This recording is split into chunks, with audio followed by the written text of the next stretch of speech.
Hi kids, welcome back to online classes. Today's topic is proportions. Proportions क्या होता है आपका? अभी आपने पीछे रेशियो किया था, तो रेशियोज में आपकी 2 टर्म्स थी, ए एंड बी। ठीक है, देखिए इसमें क्या आपके 4 टर्म्स हो जाती हैं। तो and the equation that the states that the 2 ratios are the equal is called the proportions. जब 2 रेशियोज को बीच में उनको इक्वलेंट किया जाता है या उनके बीच की जो इक्वेशंस बनाई जाती है, ठीक है, उनका रिलेशनशिप बताया जाता है, तो वहाँ पे क्या होता है? प्रोपोर्शंस होता है।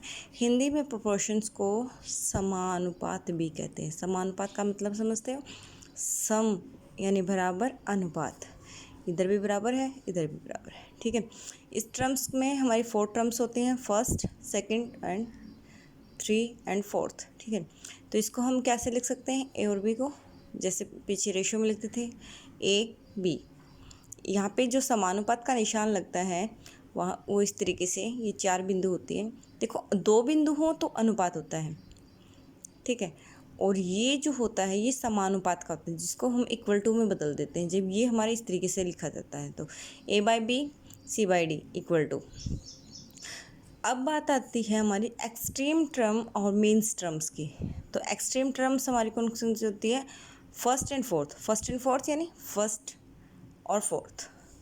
देन मीन टर्म्स कौन सी होती है आपकी? सेकंड और थर्ड। ध्यान से, जो इम्पोर्टेंट टॉपिक है इसमें यही है कि आपके एक्सट्रीम और इन मीन टर्म्स पूछ ली जाती हैं कि कौन कौन से होते हैं। एक्सट्रीम टर्म आपकी फर्स्ट और फोर्थ, मीन टर्म्स आपकी सेकंड और थर्ड। अब the product of the extreme term यानी इन दोनों की जो मल्टीप्लाई होगी वो इन दोनों के इक्वल होगी। क्लियर? इन दोनों की मल्टीप्लिकेशंस इन दोनों के इक्वल होगी। So let's start the exercise. Okay, देखिए, सर्कल द मीन। देखो अभी मैंने क्वेश्चन बताया था कि मीन और एक्सट्रीम पूछ लिया। मीन कौन सी होती है? जो बीच वाली होती है आपकी, फर्स्ट, सेकंड और थर्ड। तो ये आपकी क्या है? मीन टर्म है। इसमें मीन कौन सी है? 1:4। Then proportion 4:32। तो इसमें जो बीच वाली है ये वाली आप क्या है? मीन टर्म्स है। ये सभी में जो आपकी दोनों बीच वाली है वो क्या है? मीन टर्म्स है। क्लियर? नेक्स्ट है circle the extreme term for lengths. Extreme में क्या है आपकी? जो फर्स्ट और लास्ट है। तो यहाँ नेक्स्ट वाले क्वेश्चंस में भी आपकी 4:5 प्रपोर्शंस 16:20 में आपकी ये है फर्स्ट और फोर्थ। एक्सट्रीम की बात आती है, बाहरी होती है आंतरिक। ठीक है, अब कहता है कि फाइंड द मिसिंग नंबर। अब मिसिंग नंबर दे दिया 4x/10, 6/20। तो x/10 का मतलब होता है कि जो ये एक टॉपिक जो हमारा बीच में रह गया था वो ये है कि इसकी मल्टीप्लिकेशन हम इससे कर सकते हैं। अभी मैंने बताया था कि एक्सट्रीम ये होती ना कि फर्स्ट और फोर्थ इन दोनों के ऐसे। ठीक है, तो इसकी मल्टीप्लिकेशन हमने अभी पढ़ा था कि x जो a मल्टीप्लाई डी है equal to b multiply c, यानी एक्सट्रीम और मीन्स का प्रोडक्शन जो प्रोडक्ट होता है, सॉरी, वो आपका मल्टीप्लिकेशंस होती है वो इक्वल होती है। तो पहले x और 20 की मल्टीप्लाई करेंगे, फिर 10 और 6 की। तो इसको किया, मल्टीप्लाई किया, 10 × 6 60। अब ये यहाँ है, ये वेरिएबल है और ये नंबर है, ये आपस में मल्टीप्लिकेशन नहीं हो सकती। तो इसकी जो वैल्यू निकालनी पड़ेगी हमें नंबर में निकालने के लिए क्या करेंगे? अगर ये यहाँ मल्टीप्लाई है तो इसके पास अगर जाएगा तो क्या हो जाएगा? डिवाइड। इक्वल के दूसरी साइड जाते ही, चाहे इक्वल से इस साइड आए या इस साइड आए, अगर प्लस है तो माइनस हो जाएगा, माइनस है तो प्लस हो जाएगा, उल्टा साइन हो जाएगा। डिवाइड है तो मल्टीप्लाई हो जाएगा और मल्टीप्लाई है तो डिवाइड हो जाएगा।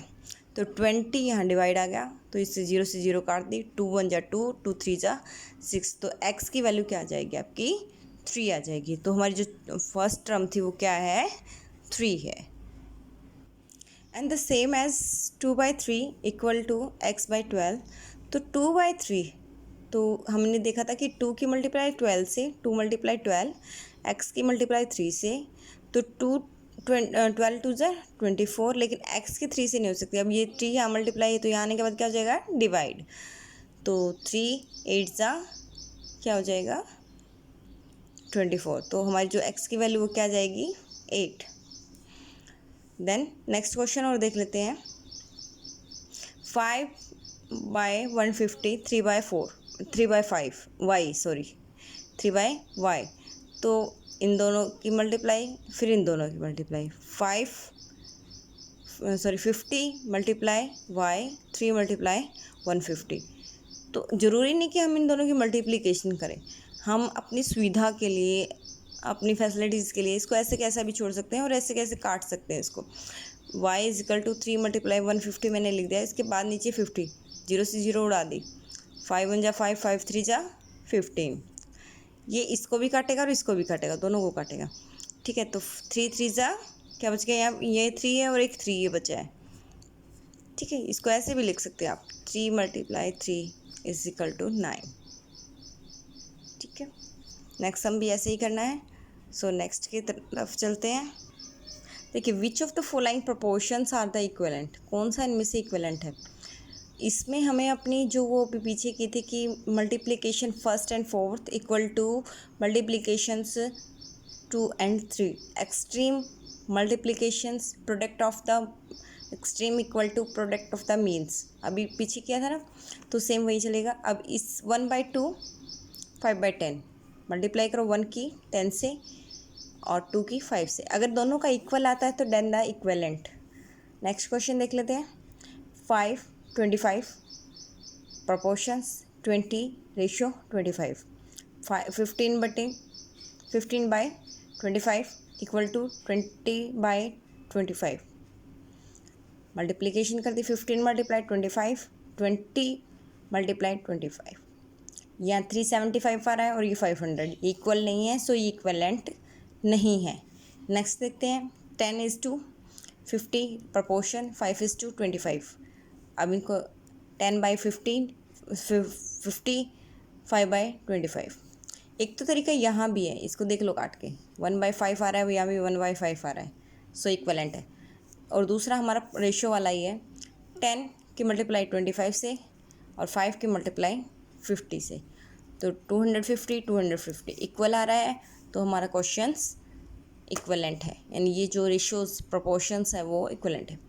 देन फाइंड द मिसिंग नुमरल्स, इसमें से मिसिंग नुमरल्स फाइंड आउट करना है। 3:8 सेम अभी पीछे किया था ये क्वेश्चंस। 24:y, तो पहले इसको ऐसे लिख लें, 6/8 इक्वल टू 24/y। तो 6 की मल्टीप्लाई y से और 24 की मल्टीप्लाई 8 से, तो y इधर आ जाएगा और 6 घूमकर यहाँ आ जाएगा, तो ये डिवाइड में आ जाएगा।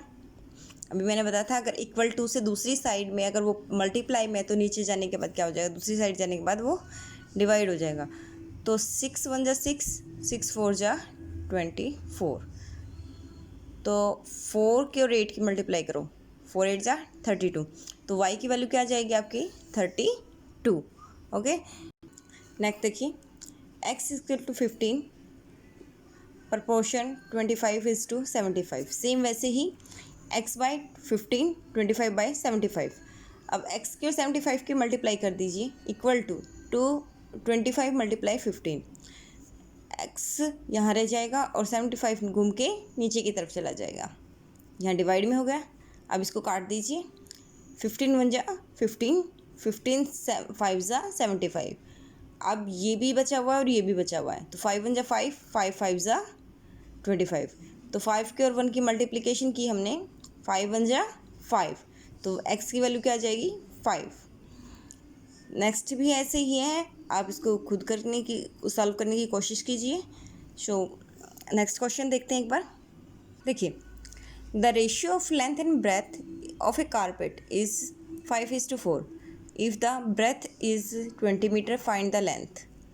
अब देखिए, रेशियो जो दे रखी है वो लेंथ और ब्रेथ की दे रखी है, ना कि ब्रेथ टू लेंथ दे रखी है। पहले लेंथ है फिर ब्रेथ है, तो ये लेंथ है 5 और 4 क्या आपकी ब्रेथ है, और इसने दे के रखा है ब्रेथ दे रखी है और लेंथ पूछ रखी है। तो क्वेश्चंस देख लेते हैं एक बार। तो रेशियो हमारी 5:4 है। देन ब्रेथ है जो कारपेट की वो क्या है 20 मीटर। देन लेंथ कितनी है, हमने मान लिया कि लेंथ कितनी है इसकी x मान ली, क्योंकि हम अपने प्रोपोर्शन वाले जो मेथड है उससे इसको सॉल्व करेंगे। तो रिक्वायर्ड प्रोपोर्शन क्या हो गया, लेंथ ब्रेथ दे रखी थी ना, तो लेंथ और ब्रेथ, लेंथ और ब्रेथ, यहाँ प्रोपोर्शन का साइन लगा दिया, लेंथ और ब्रेथ दोनों। ये आप अपनी जो है फैसिलिटीज़ के लिए लिख सकते हैं, सुविधा के लिए लिख सकते हैं कि आपको थोड़ी सी आसानी हो जाएगी, इससे सिंप्लीफिकेशन आराम से कर पाएंगे। सो 5:4, तो हमने लेंथ क्या मानी थी, x मानी थी, x, ब्रेथ इसने दे रखी थी 20, तो इसको फिर वैसे लिख दिया 5/4 फिर x/20, तो मल्टीप्लिकेशन कर दीजिए क्रॉस 5 × 20 4 × x। अब वही हमारा मेथड, 4 को इस साइड लेके आएंगे तो ये डिवाइड हो जाएगा, 4 × 1 = 4, 4 × 5 = 20। x की वैल्यू क्या आ गई 25, क्योंकि यहाँ 5 पे कटा तो 5 ये और 5 ये, 5 × 5 = 25। तो x हमारा क्या था, लेंथ थी। अभी देखिए हमने मानी थी लेंथ, तो x क्या थी हमारी, लेंथ थी, तो लेंथ हमारी कितनी आ गई 25। नेक्स्ट क्वेश्चन देख लेते हैं एक बार। In school the number of boys 24 boys 72 girls, find the ratio girls to that boys. देखना इस चीज़ का इफेक्ट पड़ता है, गर्ल्स टू बॉयज़, यानी पहले लड़कियां पूछी गई हैं फिर लड़के पूछे गए। अगर बॉयज़ आगे होता और गर्ल्स पीछे होती तो पहले लड़के पूछे जाते और फिर गर्ल्स पूछी जाती, लेकिन यहाँ पहले लड़कियां हैं फिर लड़के हैं। तो इस क्वेश्चन को सॉल्व कैसे करेंगे देख लेते हैं एक बार। देखिए, number of the boys 24, the number of the girls 72, the ratio girls to boys, ध्यान देना गर्ल्स टू बॉयज़, तो गर्ल्स की हमने यहाँ लिख ली, बॉयज़ को यहाँ लिख लिया। 72 हमारी क्या है, गर्ल्स है, और 24 क्या है, बॉयज़ है। डिवाइड बाय 8, क्योंकि दोनों 8 की टेबल में आ रहे हैं, तो 9 पे ही कट गया और ये 3 पे, फिर दोनों 3 की टेबल्स में आ रहे हैं, तो 3 जा 9 और 3 1 जा, तो रेशियो हमारी क्या आ जाएगी आपकी 3:1।